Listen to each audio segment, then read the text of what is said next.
Hello and welcome to In Conversation With. My name is Colin, and as always I'm joined by my lovely co-host Mr. Gavin Kelly. How you doing? And Mr. Greg Mulhall. How are you doing? And today we're in the U, in the Quilleen room, and I'm joined by Mr. Robbie Lawlor, Mr. Shaun Dunne and Miss Ellie Marley, all influences or knowledgeable about what our topic is today, the play Rapids. Now I'm going to look to you, Shaun, first. And could you just give me a brief synopsis about what the play might be for anybody who's unaware? Rapids is a documentary theatre piece that looks at HIV disclosure in Ireland. Oh, very, very good, yeah. Now, I've been asked that question a few times, so I know how to say it in one sentence. You could be a bit more elaborate with it. It's a documentary theatre piece, which means that it's theatre that looks at lived experience and, I suppose, true stories. There's three actors in the piece, myself, Lauren Larkin and Eva Jane Gaffney. It's about 75 minutes long, and within the show we explore disclosure in Ireland and experiences of stigma in regards to HIV and living with HIV. So I started making the show maybe 3 years ago with Robbie, and we're on a tour at the moment. So we've been already to Project Art Centre in Dublin, and we've been to Mermaid and Bray and the Everyman in Cork, and then next week we're going to Drogheda and Galway and Limerick. Fantastic, yeah. So, as I said, you are the playwright. How did you go about structuring the play when you were putting it all together? So I suppose before I even started looking at structure, I was interviewing people and getting to know people who are from the HIV community in Ireland. I always kind of thought that the whole sensibility around disclosure, which obviously basically just means telling people things, I knew that would inform the structure because it's a very kind of simple and like gentle everyday delivery. And then when I was meeting people and hearing their stories, I kind of just began to put things in a line, like very simply, and see like what stories spoke well to other stories. And I like with any play, you basically try and figure out an arc that makes sense for an audience as well. So you put a beginning, middle and end structure on it, even though each story is from a different perspective, I suppose. So I was really trying to curate the audience's experience of the piece when I was structuring it in terms of order and like where which story went and all that kind of stuff, just because you're aware that the people have to kind of sit with you and stay with you. So how I did it really was just through trial and error and through works in progress and figuring things out, and then asking people from the community for feedback as well and figuring it out that way. Yeah, fantastic. So I want to ask Robbie, how did you get involved in the play? Well, I love this origin story because it's quite an interesting one. So back when I was first diagnosed with HIV in 2012, I was 21, and there was 5 people who I had to go back to and just say, look, you potentially been exposed to HIV, go get tested. And Shaun was one of them, because we were to seeing each other for a few months. And Shaun was the last person I went to, and we always love setting the scene of Eddie Rockets on O'Connell Street, which is, just traumatising for me every time I walk by now. Maybe not the most romantic place to tell someone, go get checked for an STI, but I don't know why we chose that place, but anyways. Shaun the next day went to get a rapid test in the UK because we didn't have it in Ireland, and he was travelling there anyways. And that was fine, and we talked here and there, but around a year later or something, he came back to me and he's like, Robbie, I'm really interested in making a play about people's experiences of living with HIV in Ireland. And I was like, yes, absolutely. This is something I 100% get behind, and if I can help in any way I can. So you had no reservations at all then? No, not at all. Are you kidding me? Because when I was diagnosed with HIV in 2012, I say it's like living in a deafening silence. I knew no one living with HIV. I didn't know where to go. I had no one to talk to who would really understand what I was going through. So the fact that Shaun wanted to provide a platform for people to tell their story, and in a safe environment and in a very sensitive way, and to get our message out, absolutely, because I want for people living with HIV recently diagnosed to hear those stories that I didn't get a chance to hear. So I was so delighted. And me and Shaun, we buzzed off each other. I know we broke up, but we were still good friends. And it was just a great excuse to kind of work together as well for a few years, and here we are now. Very good. And so what has been your reaction? How have you felt that people have responded to the play? Well, amazingly, to be honest, we've gotten nothing but great reviews from all the theatre critics who've seen it, and just from a personal point of view, from the people who I know living with HIV who've gone to see it, they have just been dying to see something like this themselves represented in a play, their stories being heard. But for people who knew nothing about HIV, they come out saying, "Why didn't we know any of this?" It's been revolutionary for them. So they get to find out, people living with HIV who are on effective treatment can't pass on HIV. The risk is zero. So many people didn't know that going in there. But also, it's just so interesting to see the legacy of HIV, about how far we've come in terms of medicine, but how far we haven't come in terms of stigma. So I think so many people get so many different things from it. And then it's given us a platform to be on this amazing podcast, of course. But also things like the Late Late Show, where we can reach hundreds of thousands of people. We're better than them. Absolutely. I won't tell Ryan. Yeah, like the response has been, it's funny because like there's a few different hats that the show wears. Like obviously it's a piece of art, so it's a theatre piece, and it has it's within that sphere and that conversation on its own, and then within our own understanding of it as well, it has like the kind of more community aspect and the activism aspect, and both elements are equally as important, but certain things get prioritized in certain conversations, I suppose. For me, it's been very useful to do the show the second time, because I think we've gotten to sit with the reactions a lot more, whereas the first time we did the show a couple of years ago, not even a couple of years ago, a year and a half ago, it was a bit of a blur. I think we were in Dublin Theatre Festival, and it's a very that space is very about the art, what I mean? It's very about theatre, it's very about what's happening in Dublin now internationally in theatre. Now when we've gotten to do it around Ireland, it's been way more about the activism, the community, and the conversation that still needs to be had. Even I kind of was worried that the show would come back and maybe it'd be a little bit out of date, but actually when you hear some of the responses that the audiences have, you're a bit like, God, actually Tom, Dick and Sally really still don't know, so I'm glad we got this opportunity to do the show again, and it gets to be outside of Dublin. So many things around sexual health or HIV is so Dublin-centric that now we get to go to Cork, which has been amazing. We've seen the civil society organisations there, amazing grassroots movement, Act Up Cork there, and they made such a big effort to welcome people, to give them resources afterwards, to Limerick, to Galway, where they might not have that many open conversations around sex, shame and HIV. I was going to say, Dublin is probably the most progressive area of Ireland, however progressive that may be is open to question, but it probably is the rural areas where you really want to start that dialogue. Yeah, I would say so, especially because one of the main narratives within the piece is from a young man from rural Ireland, who we call Aaron. We refer to him as Aaron, and he, for example, travels to Dublin instead of going to his doctor for anything relating to his HIV. So even the opportunity to presence that kind of experience in rural venues for us was very important this time around, because you don't want to be in that kind of liberal echo chamber and Project Ed Centre where people do know stuff, and there's a big queer community, for example, attending all the work, and yeah, it's very important. There's only so much kind of preaching to the converted you can do. Exactly. Yeah, especially, yeah. I'm not even going to finish that sentence. Yeah, especially, yeah. Especially. Yeah. To nail the head.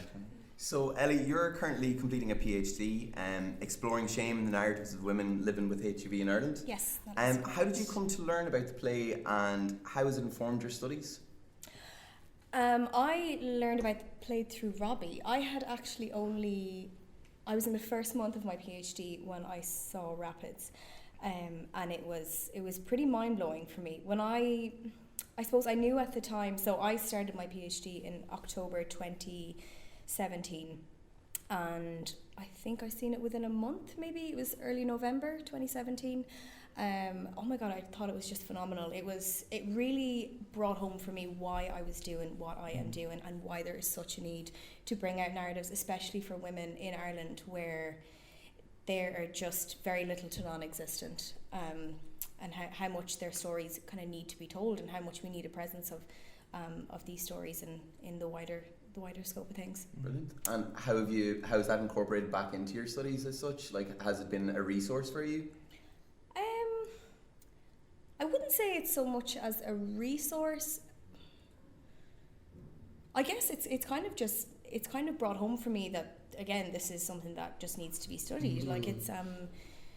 I mean, I suppose a lot of my resources would be more like academic rather than art, unfortunately. So I couldn't really use it as a source. But for me personally, it was very much a, something to hold on to. Was this is the reason why I'm doing what I'm doing, because at the time I had never met a woman living with HIV. So that was the only, I'd read about them in theory, I'd read about them in academia, but that was kind of seeing it acted out in person and actually hearing true and genuine narratives. And I suppose you've obviously done quite a lot of research on the topic. Are you hopeful that stigma is slowly dissipating in Ireland? Oh, that's a tough one. I hope this generation is becoming more and more open to hearing these sort of stories. I mean, we've come through it with racism, homophobia, transphobia. I think we're kind of breaking down that stigma, and I think HIV, I'm optimistic, is the next one, but it is about, putting Rapids on a platform, getting these guys on the Late Late Show, doing this research and getting those narratives out there, that eventually this will just be a normal virus, a normal STI, getting that conversation out there, being inclusive, open and very diverse, that it will just be a normal virus in a couple of years' time. Like, stigma is the number one issue that we're dealing with here. Biomedically, it's looking good. It's undetectable. People have a great life expectancy. Stigma is the number one issue. So if we can, it's hard to say at this point. I can't personally say, but I don't know. It's a tough one, but hopefully we'll get there. And to extend the question out to you guys, do you share the hope that it'll be a conversation that is destigmatized in the near future? Like, yeah, I would 100% share that hope. I think it takes a country, not like a village, and I think it takes a lot more than a show as well. Like, obviously getting the conversation out there and trying to kind of really propel that stigma narrative forward is something that we've been trying to do, but I think, it really is up to schools. I think, and I think the government needs to get behind a very visible and well-equipped campaign, an updated health campaign that will help to change the associations that everybody has with HIV, because that update hasn't come yet, I don't think. And you might see like posters in certain gay bars about undetectability, but you don't see them in bars, you know what I mean? So therefore it's still very much a niche topic for a lot of people, and that's why I think women and other people who are affected, who aren't, gay white men maybe, are avoidant of even lending their voice to the issue, because they're faced with that niche, they feel like an anomaly basically, and until all of that is eroded over time, I don't think we're going to get anywhere. But I think the government and the education system in Ireland has a huge role to play in dismantling any sort of stigmatised perception of any issue relating to sex. Robbie, do you echo those? Oh my God, there's so much you could say about stigma in Ireland. Where do I begin? Well, so everything you make is very important points. I hate when the word stigma is just thrown out there with HIV, because it's such a loaded word. Everyone's like, we want to get rid of stigma. Well, what does that mean? Like, how do we do that? And for me, yes, through education we can stop enacted stigma. People know more about HIV, so they're less likely to get up and walk away from you when you tell them on a date your status. They know about undetectability. They know you're the safest person to have sex with, not to get HIV. But for me, the most important stigma to overcome is internalized stigma. Because I know hundreds of people living with HIV in Ireland, and it's how they feel about themselves, or how society makes them feel about themselves, for me is the most devastating. For me to overcome my internalized stigma living with HIV took a very long time, and I'm so fortunate that I had my friends and family to kind of give me positive reinforcement, while so many people are in the dark and in a closet that they can't tell people to get that positive reinforcement. Imagine if we got everyone living with HIV in Ireland to realise that they're not a second-class citizen, they're not dirty, they're not unclean, but they deserve to be seen with respect, and they should respect themselves. When we get them to that level, if they ever have enacted stigma, they know it's not a reflection on them. Because currently when people get up from a date and leave them, they think it's because it's about them and not about the person's ignorance to HIV. So when we talk about stigma, yes, we need to educate people, but we need support systems in place for people living with HIV to overcome that internalized stigma. And currently, we do not have that. Our government are pumping money into testing services and linking people to care to get them on treatment, but they're putting zero funding into giving these people to give them the support services they need to overcome that. And for me, that's unethical. And within every organisation talking about HIV, they're not talking about actually people living with HIV. You're given your diagnosis and they're like, bye-bye. And that's the reality. So we have over 7,000 people living with HIV in Ireland who think less of themselves. So stigma, yes, we need to talk about enacted stigma, and we need education, but also we need support services for internalised stigma. So I do have hope. We do have You Because You now. We do have a change in conversation. Ireland's very sexually liberated now, but we're getting there. We just need to correlate it with good education, sexual empowerment, and good support services there for people living with HIV. Mm-hmm. I don't think anybody could have put it much better than that. Good, I have yeah. a question, guys. Just for the future of the show, where do you plan on taking it? Or do you have any goals really for where you want the show to? Yeah. World domination. So like, the thing is, like, for me, like, people ask me that all the time, and like, it takes a lot to tour a show. Even a show that kind of looks like Rapids, like, it doesn't look like a big Abbey set or something. Do you know what I mean? Like, it's 3 plasma screens, 3 performers, couple of tables, couple of chairs, like, that's what it looks like. But it costs a lot, and it's hard graft moving a show around. I'd love to begin to translate some of the material into other forms of media, so that it's more readily distributed, so that I'm not held within the context of a touring budget. So that's something that is on my mind. I'd love if we maybe did the show again somewhere like in the Abbey, because I think the Abbey Theatre, just being the national theatre, I think they should be doing a show like Rapids, because I think not only do they have like the audience for it that I think would have the appetite for it, but it's a conversation of national importance, and I think that should be within their remit as an artistic institution. But I suppose more so, like, yeah, it's just about trying to find a way, now that we've developed all these links with communities and this piece of work, it's finding other ways to kind of keep that mobilised, you know what I mean? And like, I'm interested in supporting other people to kind of create artistic responses in regards to, you know, these issues that aren't necessarily Rapids as such, but maybe I can provide some wisdom in. Do you know what I mean? That's kind of what I'm thinking at the moment. I don't think you should downplay the power of what Rapids has already achieved. Like, even just making you think, Ellie, this is exactly what I want to do. That's super powerful. Your research could really help people and inform policy. But also after it, like, there's been so much media attention around getting our story on a national level. So there's so many byproducts to this beautiful piece of activism, which is Rapids, you know. So it is like, how do we extend that conversation? Yeah, you know, how do you keep it going over time, you know? Like, I mean, I totally appreciate what it's done, and it's given me so much wisdom as an artist, like, you know, and I know way more now how to work with communities, like, meaningfully, I think. But in terms of the piece itself, I think I want to find a way to progress it that is actually, I don't know, that's moving forward, I suppose, as opposed to, like, if we were doing Rapids again in another year, I'd be hoping that there'd be loads of new stories in it, like, you know what I mean? I'd be hoping that the narrative would be expanding and progressing and moving onwards. I don't think that, like, radical shift has happened in the country yet that has, like, led for us to have to, like, okay, we actually need to really look at structure in this or changing it. But I'd love that to happen, and if that does happen, then the show will evolve and grow with us, I hope. Yeah, that's fantastic. I'll open it up if anybody wants to ask any questions from the audience. Feel free. If anybody does have any. I have one. Yeah, work away. Forgive my cynicism, and I'm not sure whether this is completely appropriate, but well done, first of all, on Rapids and the ensuing publicity. And I know certainly in the last couple of years I haven't heard as much in the media about HIV and AIDS as I have in the last 2 weeks, and it's all down to Rapids. So just as a byproduct alone, congratulations on that, aside from the actual content. But I've been involved in HIV prevention work in different guises myself, and my cynical question is safer sex dead? Is it appropriate? Is it relevant?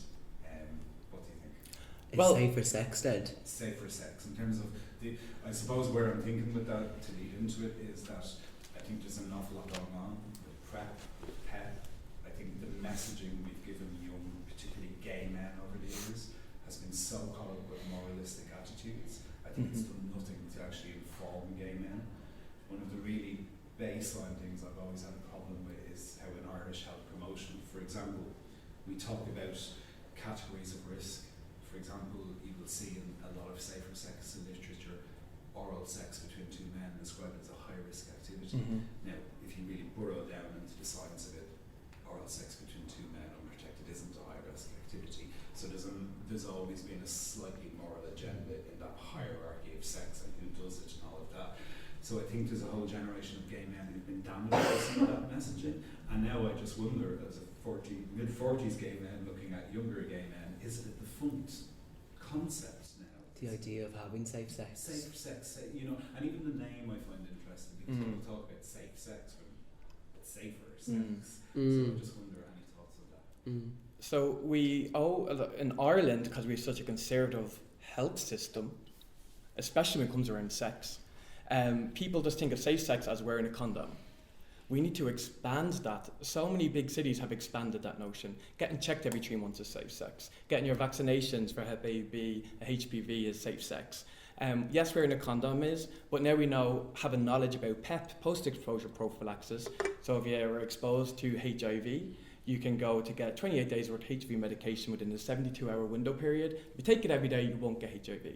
But also there's pre-exposure prophylaxis now, which unfortunately is not subsidised by the HSE, but you pay around €50 a month. If you take it every day and you're exposed to HIV, you won't get it. So people think, now that more people are taking PrEP, that that's not safe sex. I would say completely different. I'm like, they are taking so much responsibility because they have to take a pill every day. We know people taking antibiotics is hard enough. So people that are taking that responsibility are taking a pill every day because they know their condom use may be erratic. And not only that, you have to get tested every 3 months to get a repeat prescription for the next one. And within that, they're getting tested for STIs. We currently have a culture of not getting tested in Ireland. It's very hard for people to get tested on a regular basis. And we know this through the figures. So what PrEP does is it's creating that culture and it's opening up that conversation around sex in Ireland. And it's really removing the fear and anxiety that the HIV legacy has really given people, especially within the gay and bi community and the trans community as well.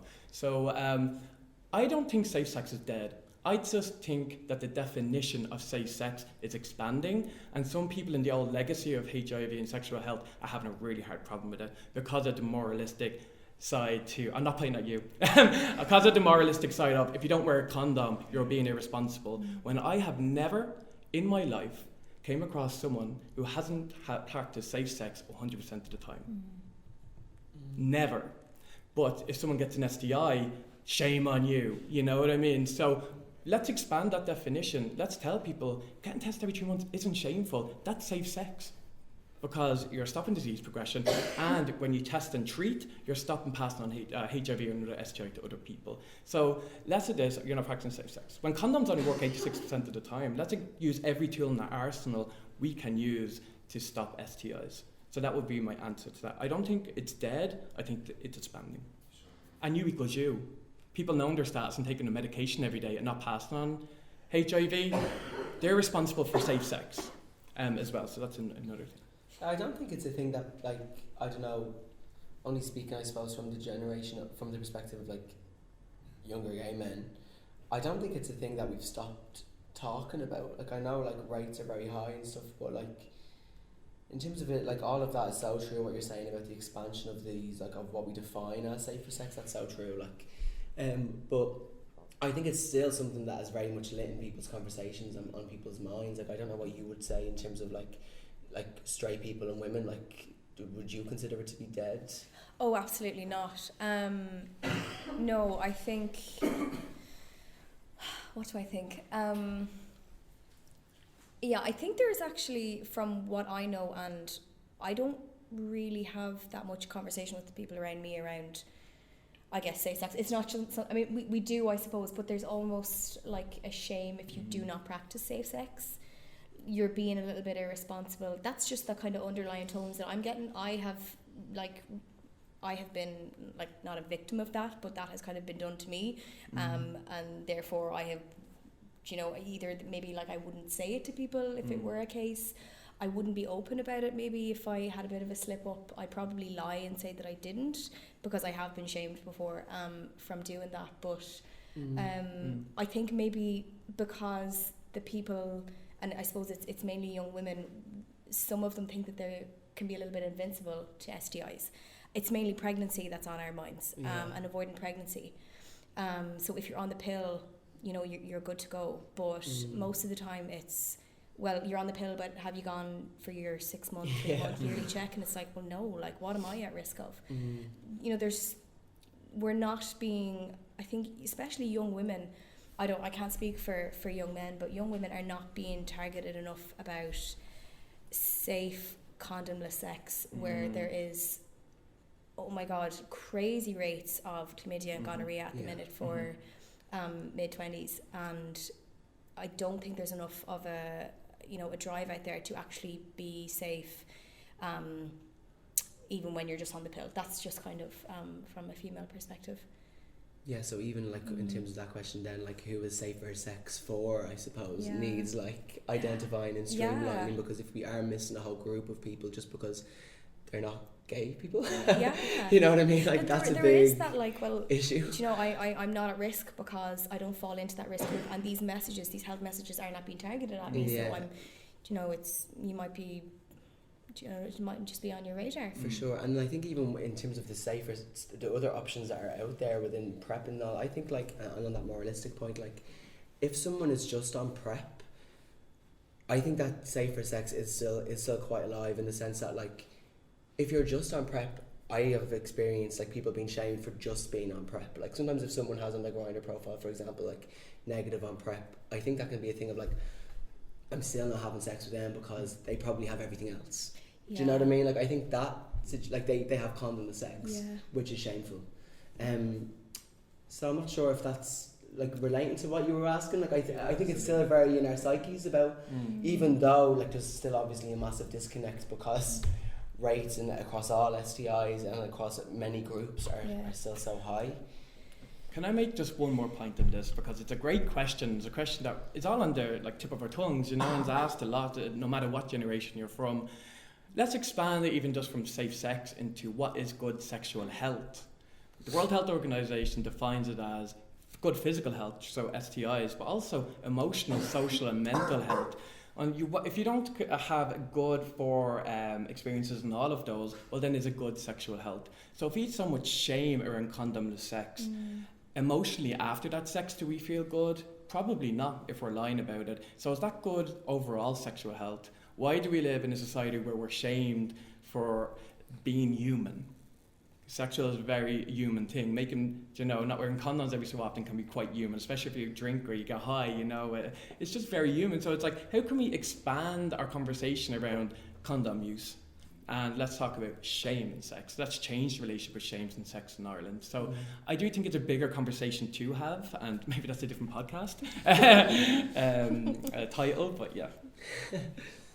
Would Robbie be interested in approaching GPs, for instance, in Ireland, to show them the play and then discuss that? Because, for instance, I know a lot of GPs who don't even know that they can prescribe PrEP. A lot of people go to GPs, ask for PrEP, and then they're sent to the gay clinic, and then they have to go 3 times because the numbers are there. So even new GPs don't know how to go about it.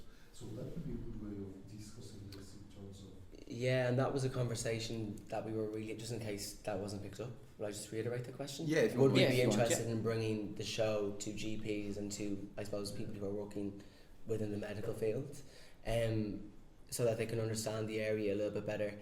I would totally agree with what you're saying in terms of, I think all the wisdom that we have from talking to people so much, that there can be a massive disconnect with people who are working in hospitals and GPs about the ins and outs of the issue. Like they can't know everything about everything, so just often things they don't know about HIV and sexual health. And yeah, that's something that we've definitely been trying to lean into in terms of, you know, we're going to do some workshops with some nurses next week as part of Anam, I think. I think so, yeah. Yeah.